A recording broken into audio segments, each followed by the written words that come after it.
I love scoring goals. The rare time that I do that, but no, it's like the fun part of playing. Did you ever play outfield? Yeah, I used to be a striker.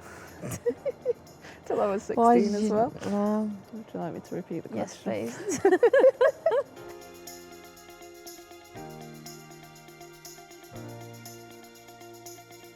What makes a good practice, in your opinion, and what type of practices did you love to play as a kid compared to what you enjoy now? I think I like doing shooting practices. Yeah, me too. I'm sure you do as well. But yeah, just like throwing yourself around on the ground and just having fun with it, really. I used to really love like small-sided games. I mean, I still love it now. Just being competitive, and I feel like as a kid, I always used to love being competitive because that's the fun in football. Yeah. Tell us about your grassroots journey. What was it like? What did you enjoy about it? What were your coaches like? How did it help you develop as a person and a player? So I started playing in a boys' team when I was about 8 or 9, because like when we were younger, there wasn't many girls' teams around. So yeah, I used to play with all my school friends, and like it was really fun. But it was always hard coming up against opposition, especially like the parents and stuff, because you used to get a bit of abuse from them. Obviously being like one of the only girls in like a boys' team. But I loved it. It would just be nice if there was like more girls and more accessibility for girls growing up to be able to play. But yeah, my favourite memories there were like the summer tournaments and stuff that I used to go to.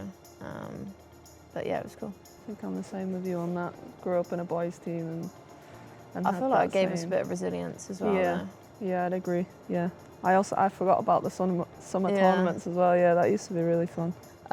In your opinion, what makes a great and memorable coach? I think for me, it's someone that takes care of you as a player. It's not so much about like what you can do, like on the football pitch. It's more like they actually care about you and how you're feeling and stuff like that, and how like your personal life is going, without obviously being too intrusive into that, but just taking care of you as a person before anything else. And I think that makes you want to play for that coach as well, because they kind of care about you and not just what you do on a football pitch.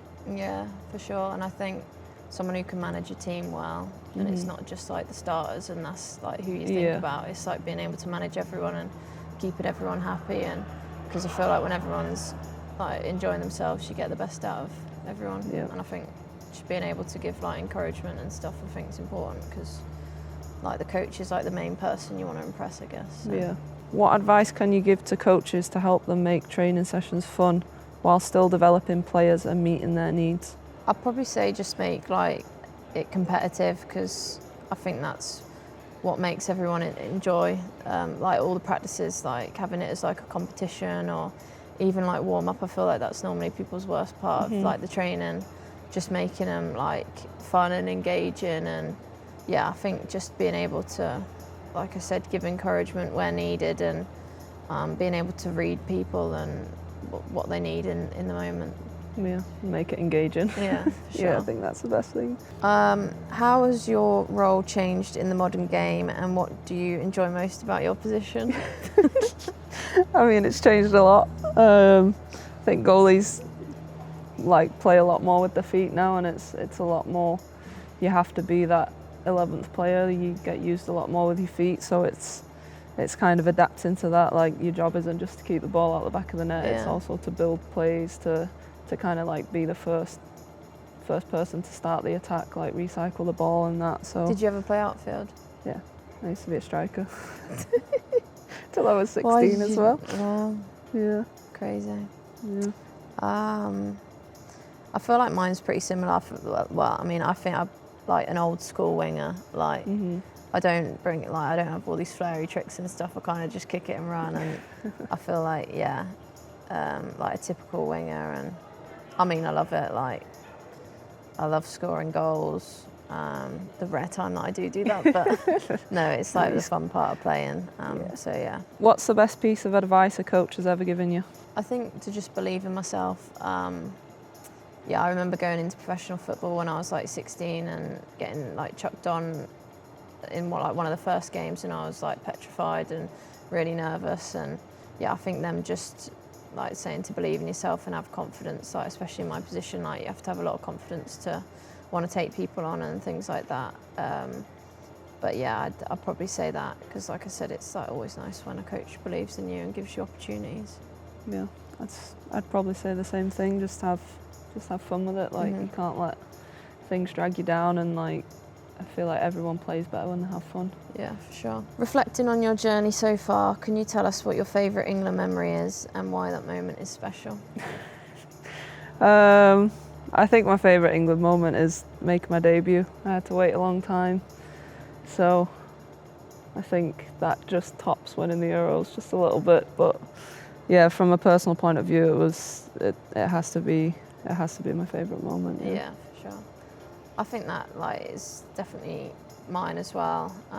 Also, obviously, winning the Euros is nice. So I'd probably say the first one in 22, just because it was like a home Euros at Wembley in front of everyone, and I feel like that was the first sort of big moment where, like, after the summer, then you went home and see how much it sort of impacted everyone, and yeah, the amount of opportunities that girls have had since. So I'd probably say that. What key skills do players need to master to play your position, and do you have any advice to help coaches support their players to develop them? I think for my position, it's a lot about being creative. So I think in training sessions and stuff, it's all about like 1v1 duels and stuff. And I think being in the right positions to know whether to cross, to shoot, or to dribble with it, like in the crossing positions, is probably the main thing. And I feel like that's always the fun part in training, is when you take people on, and yeah, lots of shooting practices, because being forward's the best position. Okay. Yeah, I mean, for a goalkeeper, I think the biggest thing for me is like mental. And like I think a lot, like more recently, it's been a lot more prevalent in the game, and like you have like your psychologists and all that. But I think you can be the best technical goalkeeper in the world, but if you don't have the mentality to deal with the fact that people are going to score and you're going to make mistakes, then I don't think you're going to get as far as you want to go and as far as you think you can go without developing that. And I think the quicker that you develop that as a goalkeeper, I think the further that you can kind of go and accomplish what you want to accomplish. Nice. And what advice would you give to young players who want to pull on the England shirt like you? I think personally, just don't give up. I think you can like get called in like you as like a youngster, and like you can play for like however many years, or like you can keep going and keep like grafting, and like it'll come when you're like 29 and like you're older, and like you have to wait for it a little bit. But I think just whatever, just keep going. Yeah. I think enjoying the journey as well. Like there's obviously going to be lots of up and down, like you said.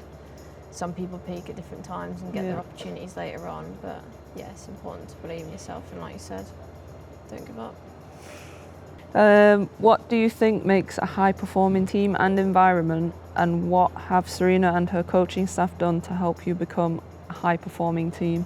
I think here we've got like fantastic depth in the squad, and like the training's so competitive and everyone's like competing for their spots, and I think that's what's so good, and that's what brings the best out of each other, because we're always pushing each other to want to be better.